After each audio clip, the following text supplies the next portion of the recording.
लोकशाही मराठी वृत्तवाहिनीचे स्वच्छ मुंबई अभियान सुरू असून मुंबई कचरा मुक्त होण्यासाठी दररोज मुंबईची रियालिटी चेक केली जाते। आज मानखुर्दमधील शिवाजीनगर येथे सुद्धा रियालिटी चेक केलं असता रहदारीच्या रस्त्यावर जो कचऱ्याचा खरं तर डबा आणि कचऱ्याच्या डब्याच्या आसपास कचरा होता, तर हा कचरा या ठिकाणी पसरलेला पाहायला मिळतोय। याच कचऱ्यातून प्रचंड प्रमाणात दुर्गंधी येत होती आणि त्या दुर्गंधीमुळे माशा देखील तिथे मोठ्या प्रमाणात होत्या। या ठिकाणी देखील पालिका स्वच्छता कर्मचाऱ्यांच्या फेऱ्या या कमी पडत असल्याचं निदर्शनास आलंय। या संदर्भात मानखुर्द शिवाजीनगर येथून आढावा घेतलाय लोकशाहीचे प्रतिनिधी भूषण शिंदे यांनी।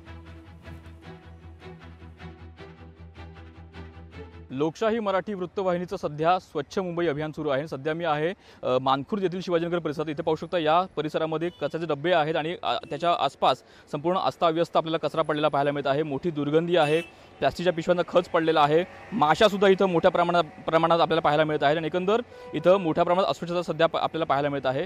पालिकेचे कर्मचारी इकडे येत असतात, मात्र त्यांच्या ज्या फेऱ्या आहेत त्या अगदी अपुऱ्या पडत आहेत। साधारण सकाळी त्यांची एक फेरी होते, मात्र तरीही ती फेरी अपुरी पडत आहे। सध्या हे डबे रिकामे आहेत आणि डब्याच्या बाहेर सगळा कचरा आपल्याला पडलेला पाहायला मिळत आहे। काहीसे नागरिक देखील यासाठी जबाबदार आहेत, जे कचरा डब्यात टाकत नाहीत ते सुद्धा यासाठी जबाबदार आहेत। मात्र संपूर्ण गोष्टीमुळे कुठेतरी आता जी पालिकेच्या ज्या फेऱ्या आहेत त्या सध्या अपुऱ्या पडताना पाहायला मिळतात आणि हा जो कचरा आहे त्यामुळे पुन्हा एकदा मुंबईची अस्वच्छता ही आपल्याला समोर आलेली पाहायला मिळत आहे। कॅमेरा विनोदसह भूषण शिंदे, लोकशाही मराठी, मुंबई।